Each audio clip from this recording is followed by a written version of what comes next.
This is 5 on your side at 5. Focused on you. New tonight, prosecutors have offered a deal to a man accused of killing a teenager outside Ted Drew's. Thanks for joining us.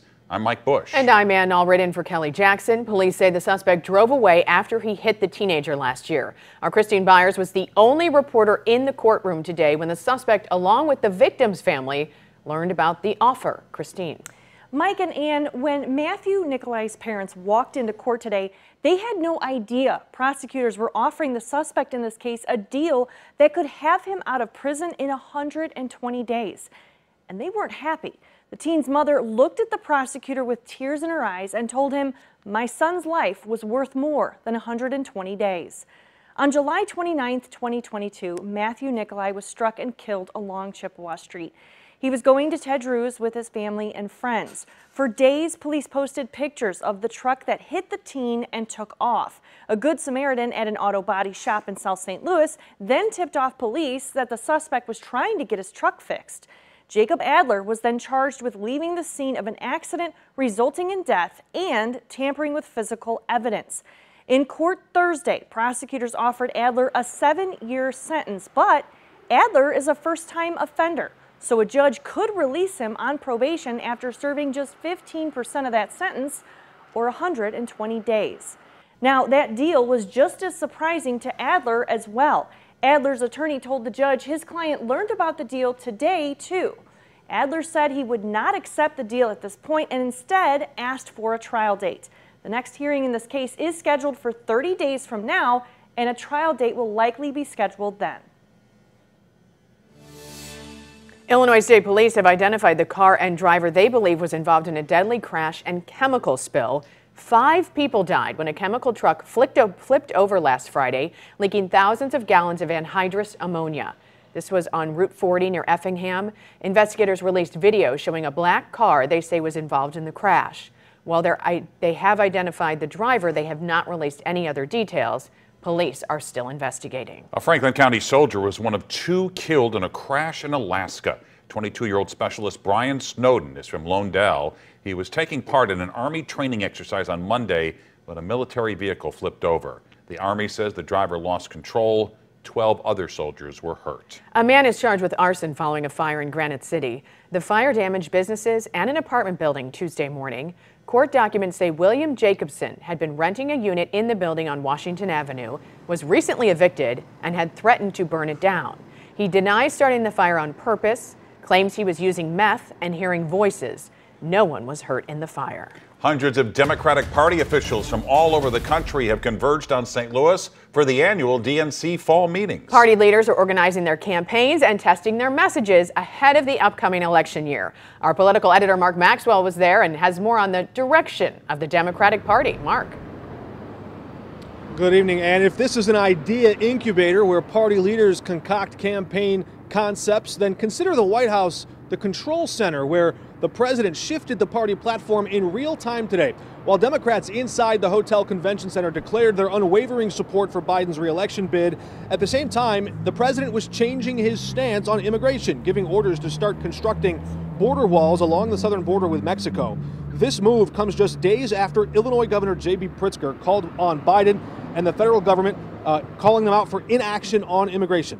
But it also comes after Biden himself previously promised that he wouldn't do this, saying a border wall was ineffective. It appears the president may be shifting the Democratic Party closer to Donald Trump's position on immigration. In a post online, the former president asked when would Biden apologize to him in America for taking so long. The Democratic Party has always, as part of our core values, cared about the marginalized, the least of these. We don't need to alter that at all. I mean, even President Clinton just recently said that that's one of the issues. Former President Clinton just said that immigration is an issue. It's a crisis in this country. That's Reverend Darrell Gray, active in St. Louis Democratic circles. He also criticized St. Louis Mayor Tashara Jones for putting up a barricade to keep homeless tent camps off the City Hall lawn while the DNC comes to town here. Tonight at 6, DNC Chairman Jamie Harrison reacts to Bernie Sanders' warnings that perhaps Donald Trump is winning working class voters over. Live in downtown St. Louis, Mark Maxwell, 5 on your side. St. Louis is creating a chief medical officer position at the City Justice Center. It is also opening up 10 new support staff positions. This follows several incidents at the jail where inmates have died. The jail's healthcare provider, Corizon, also filed for bankruptcy this year. The city is now suing and trying to find a new one. The rain has moved out, and now a cold front is moving through. Let's check in with Weather First meteorologist Jim Castillo. Hi, Jim. Hi. Yeah, that rain finally came to an end, but we had some really good rainfall amounts, most of that falling in the morning hours. And look at these totals, anywhere from Wentzville through the National Weather Service area, Weldon Spring, and also Lake St. Louis, and then all the way to Wood River, Illinois, over an inch of rain. Edwardsville, Illinois, about just over half an inch, and same with Lambert. Now that first front has moved through, but look at this. The temperature is 77 after a high of 78, a little bit above average, but we're starting to see drier air move in. That secondary front you see in northwest Missouri is headed our way. This will bring in some really chilly air and a nice breeze. We'll talk about it coming up in Maine weather in just a few minutes. Drivers in Missouri are more likely to hit an animal on the road compared to 40 other states. That's according to State Farm Insurance. Tonight, Tracy Hinson has more on why deer collisions are more common this time of year. We have more deer in our urban areas than we do in most of the rural parts of our state. And don't we know it? Statistics-wise, there's about 3,600 deer strikes every year with vehicles, and there's over 400 serious injuries and 5 fatalities for 2022. The reason so many deer share backyard with us? Simple biology. We've eliminated most of the predators, historically the predators that would have been here in Missouri, like mountain lions, but also humans, by restricting the use of hunting in many of our suburban areas. They're safe here, but not from cars. Usually anytime a deer is involved, it's not a small claim. I would say a few $1,000s minimum in damage, and we've even seen cars get totaled. There is one main piece of advice for if you come head-to-head in your car with one of these guys. Definitely don't veer off, because you could then swerve into traffic. Don't swerve, because that could cause more problems for yourself and get yourself more seriously hurt. Don't swerve, because that's when we really see lethal accidents. Losing daylight and more drivers being out at night is one reason there are more collisions in the fall. Another reason comes down to biology again.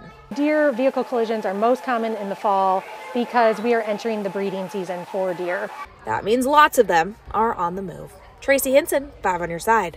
Drivers should watch for eye glare from the deer, and if you see a deer, know that more are probably around it.